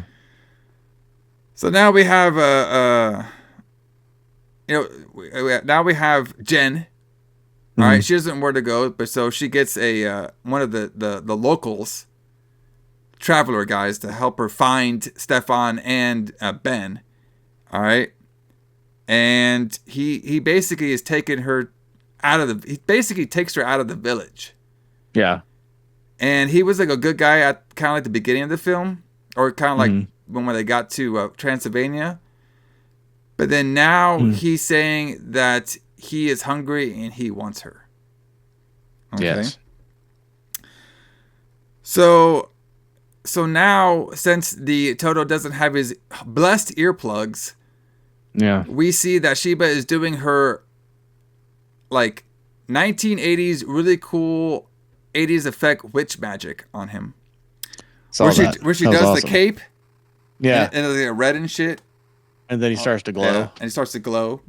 And then basically his face caves in and his eyes pop out and stuff. Yeah, it was pretty cool effect. So I thought that part looked really good. Yes. So now, all right, the guide wants to now rape Jen, and he knocks her out, and he's gonna go for it, but then the baby face Sheba stops him from this vile act and tells him to go away and be disciplined. And then now they take Jen because we have more to do to you than just werewolf rape. All right, we have more to do for you. Okay, we can do way more than that. All right, so they take her away, and basically what they want to do is they want to use Jen to lure Stefan to their ultimate power werewolf vampire lair, because that's where they had the most magic. Remember? All right. So we have Stefan. He's having a good time at the festival, but then he sees this little person in a mask that has Jen's holy bracelet, and he chases the kid throughout the whole festival. Constantine tells Ben where Stefan is. All right, so we have the little person hiding from Stefan. Stefan finds him really easy. Asked him, "I just got one simple question for you. Where did you get this necklace?" All right. And the little person unmasked. It is now evil Toto. Tondo, whatever his name was. They did my boy wrong though. First, they made him lose his holy ears, so he got his face blown up or popped. Yep. Then they turn him into some sort of like spell demon, and then Christopher Lee takes his little body and throws him out the fucking window, and he gets spiked. God, what a jobber, brother! Golly. That was great when he threw that guy out the window. It was fantastic. My boy was not having a good day. No, he was not. He was not. All right, and then Stefan no-sells it, and he's like, "Well, that wasn't really Toto. That was some like witch guy, brother. That was him. That okay? He was in there before, and you killed him. He was. Thank you." And then he's like, "They have Jen." So now we see Jen tied up in the bone room. That was a cool room. Yeah, I wonder if that was awesome. Now, was that bone room part of the church that they said they can use? I wouldn't be surprised, but that was cool though. That whole scene was cool where they walked in the bone room. And there's like skulls everywhere. Skulls and shit everywhere. It was awesome. It looked like a death metal stage set or something. Yeah, it did. Actually, it really did. It looked really Cannibal cool. Corpse should use that. Like that'd be awesome. Fucking badass. So Boy Toy, aka Vlad, is getting ready for the ritual. All right. He's saying that they're gonna make Jen into a werewolf so she can experience all the pleasures. And I was thinking, don't be ripping off Hellraiser with this pleasure shit, brother. Yeah, I thought that as soon as I heard it too. I was like, oh, it's like a line from Hellraiser. Yeah, because like you're gonna although Hellraiser wasn't out yet. You're gonna experience all these pleasures. No, it wasn't. No, I thought Hellraiser 1984. Well, maybe it is. Maybe it is 84. So if it was, then this was probably they took this directly from Hellraiser, if I had to guess. All right. So now I like this part. So now Stefan's showing Ben all the werewolf toys that he has. All right. And they're all made of titanium. Toys. All right. And then he shows him a gun. And Ben's like, I'll take the gun. But like he has all these toys, but they really only use like the guns and knives out of all the toys he had. Right. So they all go. Go ahead. The crew. Well, the rest of the crew. The rest of the crew grabs weapons. They all go off. I mean, they use knives and sticks and stuff. Like, well, they had like knives. Yes. They had like axes and stuff like that. So. All right. So now we get the band. Babel. They're back. And now, instead of singing at Club Slam, now they have been transported to the werewolf vampire lair, and now they are singing their 1985 hit to a werewolf orgy. Yes. So essentially, on their tour, the first night was at Slam in Los Angeles, and the second night was the werewolf lair in Transylvania. Yeah.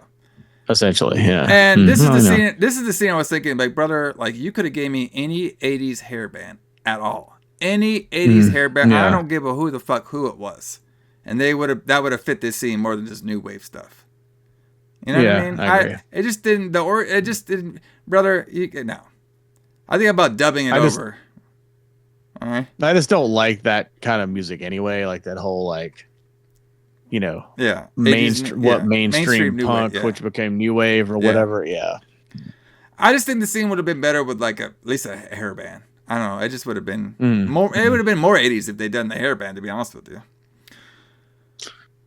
So we get a bunch. We get cut scenes of the crew heading to the werewolf lair, and then we get cut scenes of the werewolf orgy going on. Okay. Yes. So yeah. Right. and then during the orgy, Sheba can now tell that the enemies have arrived. And she says, go destroy them. So during the orgy, that's when I guess the werewolves start turning more into werewolves, kind of. Because, so what they did to offset the gorilla suits is in the light time, they would give them they would just look kind of hairy. Like they would just put hair on their bodies and maybe like a little bit of hair on their face and some fangs to make them look like wolves. But then at nighttime, that was supposed to be the full wolf bodies, but they could hide the gorilla costumes more at nighttime. So Sybil Danning looks like she's just wearing for the most of the movie, it looks like she's just wearing like a suit with hair on it. Yeah, pretty much. Which she is, but like a bodysuit with hair on it. But so we get the big werewolf fight scene outdoors. At first, the crew just whoops all their asses. Right. All right. And then we hear Ben. Yeah. Get that fuzzballs. Well, you got to have your 80s one-liners, right? Yeah. And during all the melee, Constantine dies, which I don't know if he had one line. I think he had one line during this whole fucking movie. Yeah. So now Stefan, not only is he occult doctor of the occult rituals, not only does he have a secret werewolf sister, which he is not a werewolf himself for some reason. Maybe he had a different dad. Maybe. But he can do Doctor Strange magic. I see that. I bet you didn't know that. Quite amazing. Allison, did you? I did not know that. That was a surprise when it happened. Oh. So he's using some magic to blow up some werewolves. Yeah. And now we have the three main werewolves. Sheba, Marion, and Vlad. They're all praying to something. What the fuck are they praying to? I don't know. A werewolf god? Yeah. Praying to the vampires. Is there a Howling II expert that can explain to us what the fuck they were praying for? Because I don't know what they were doing. Now you've asked for it. I guarantee you there's somebody out there that this is their favorite movie and they're going to school us on what this movie is really about. Oh, yeah? It wasn't about wolf orgies? Because that's what I thought it was about. That's definitely what it's about. So the werewolf, they use their evil. All right. And they're asking for more evil to use. And they have evil plans. So basically, during this is now the werewolves are getting stronger. So they start taking out the group some more. But we still have Ben and Stefan kicking all their asses. Okay. Right. So now they get closer to the church, or wherever their fucking werewolf lair is. Okay. She now needs Jen to come there, so she tasks Vlad and Maria to go get her. Okay. But for some reason, Vlad can't control his werewolf turning powers now. Right. For some reason. So I have a theory. I thought he was just too horny. Like he just got so horny for all this fucking ritual and wolf orgy that maybe he didn't get to finish. So basically he could not control his transformation now because he just he got blue balls, basically. Exactly. He got werewolf blue balls, so now he can't control himself. All right. So they try to go get Jen, right? And this is when Ben, the priest, and because the guy Marcelo, whatever, he died during the whole ramp up of the evil spirits. He died. Yeah. So now all who's left out of our heroes is Ben, Stefan, and the priest, and they all kind of split up a little bit. So Stefan is going to go to confront his sister, okay, with the priest, and Ben's going to go try to find Jen. Okay. So Ben finds Jen. I don't know how he knew where to go. I mean, you go to is there like a sign that says, "Hey, this is the evil bone layer where we're hiding Jen. Ben, here's where to go find her." Like, how did he find her so fucking easy? It's one of those things where you just gotta have to ask on the street. You ask the underground will tell you. So you know how like Maria was supposed to be like this like evil. Remember Stefan was saying, "Be careful of her. She's dangerous." Remember? Yeah. Remember she's dangerous. Mm-hmm. Everybody, she's hard to kill. Exactly. And everything. Yeah. So Ben comes in there. Maria can't calm down Vlad. I guess Vlad wants to kill Jen right away or something, or have sex with her. I don't know. Right. So Ben comes in there. He shoots Vlad right away, kills him very easy. Maria like touches him for not even a second, and then Ben like stabs her and kills her. Right. So that was the payoff of this great Maria character. I know. That was the payoff of this unkillable character, and she dies in like 10 seconds. I mean, whatever. Gotta get to the end of this movie somehow, right? So he unties Jen and they leave. Yes. So during all this stuff, we have Sheba. She's basically getting ready for the Moon Knight, celebration. So she can evolution the world to monkey werewolves and shit. To werewolfness, yeah. The priest comes in. No. He is going to do some priest. He doesn't really have priest magic. He just comes in to get killed, basically. Like, he shows up, says, "Stop this in the name of spirits and shit." Mm-hmm. Sheba has a random falcon that she got from her higher up spiritual lord. And she summons the falcon to go inside the priest's mouth, which obviously looks like a prosthetic the whole time. Of course. Which I was cool with it. But then we did get a really cool scene of like it putting its tail in its mouth, and he tried to get the tail out, but he couldn't. And then the head like sinks and blows up. So there goes the priest. That was cool. That scene was pretty cool. All right. So during all this melee, all right, Stefan comes in and he confronts his sister. And his sister. The big showdown. Yes, the big showdown. The sister starts using some 80s witch magic effects on him. I know. That was awesome. I love where he's like the animated like glow around him. Yes. Yeah, that was great. And she is saying, I'm not really sure what their sister and brother relationship was like.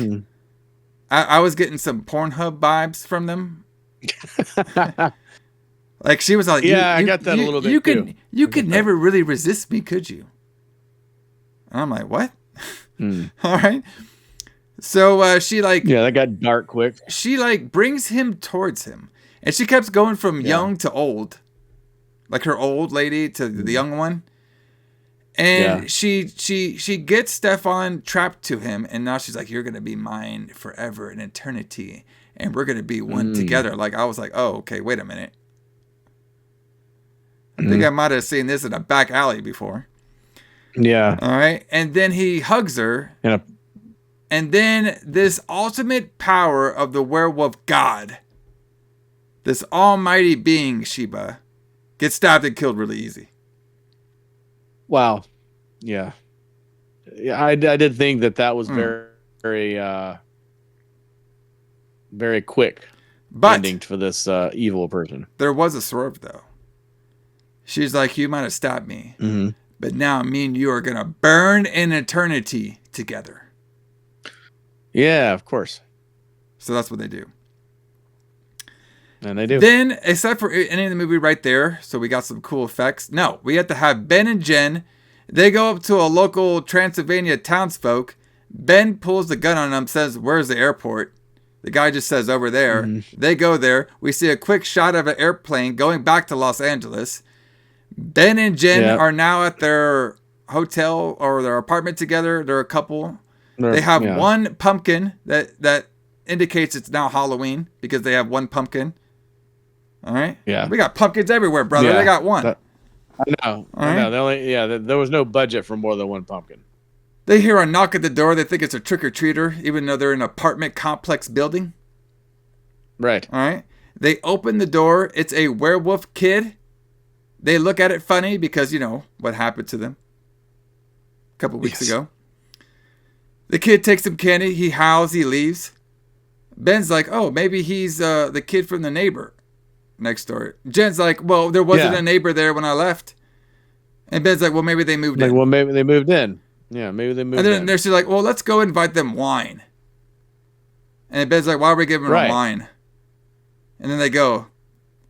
And then I'm not really sure why this was in here at all. All right, so they knock on the door. This is your cliffhanger. It's like some little dude. I guess he was from Transylvania. I guess and he was being very creepy. He wanted them both to come in there and hang out with them. And they said no. And then they laugh off screen. And then that's it. That ends the movie. And then we get the band Baby, Barbie, Babel. We get them back. And then we get a bunch of cutscenes from the movie. And then we get that Playboy Cynthia girl's tits for 17 times, which I appreciated. I know. Which was like the best part of the movie, really. I mean, to be honest with you, I actually watched the credits because of that, so it worked. Yeah. You know what I mean? Yeah, it was quite. It was something else. That's it, brother. They used it over and over and over again. But that was the entire movie. Howling II. What'd you think? I mean, it wasn't a bad movie. Like, I wasn't bored. And I wasn't like, this fucking blows and shit, like some other movies we've done here before. But, I mean, it definitely didn't have the tone. Okay, so, obviously Joe Dante has a certain style. With his, like, he has comedic stuff in his movies, but there's like a certain style of it. You know what I mean? That's more... for sure. More structured, I guess. And I did, obviously the Howling verse, I mean, the transformation of the werewolf was just top notch. You know what I mean? And, that story was also a little bit more serious because it did involve like, more serious stuff with the vampire cult and, stuff like that. Right. And one of them's going out there killing and, raping people.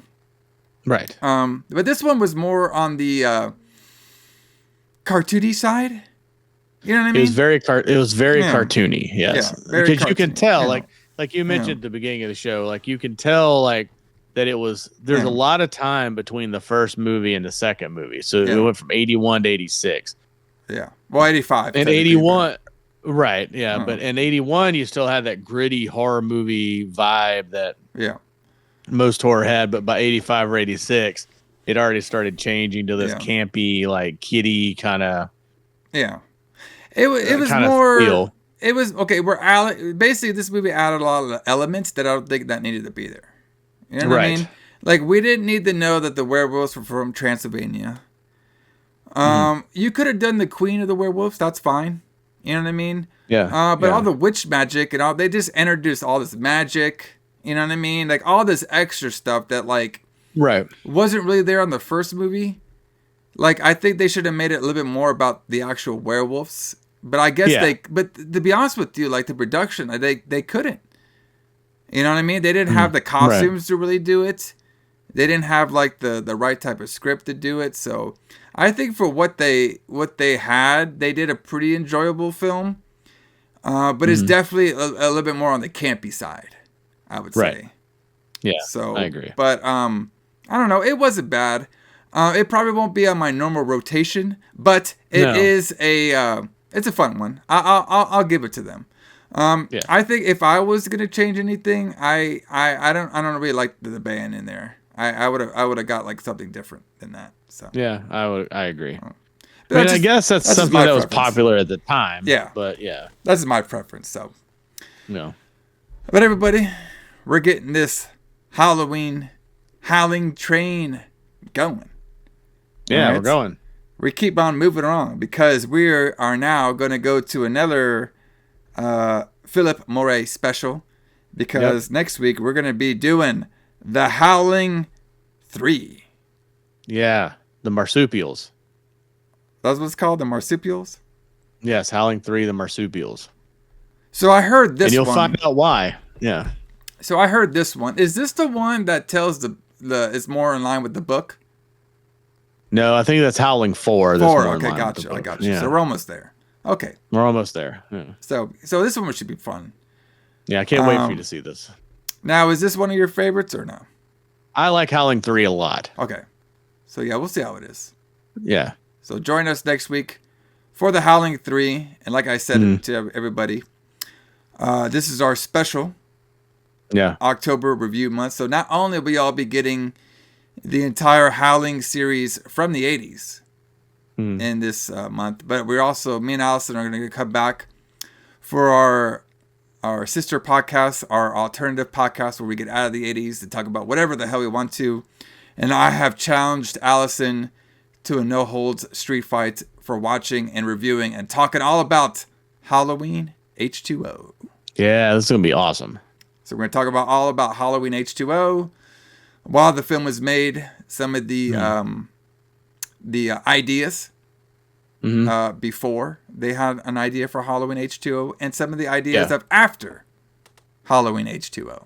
So of course, some of which came to fruition and some did not. And we'll talk about, why Jamie Lee Curtis came back, why my boy LL Cool J is in the film. All right. Yeah. We got a lot of stuff to talk about when it comes out of film. It's going to be very exciting. It's going to be great. And then hopefully, if I get time, and I really want to do this special for everybody, I am going to do a new, it's kind of a new thing. I've done stuff like this before on the channel before. Kind of a short video. Talk about why I love scary stories to tell in the dark. Yeah. Not only the book. Be fun.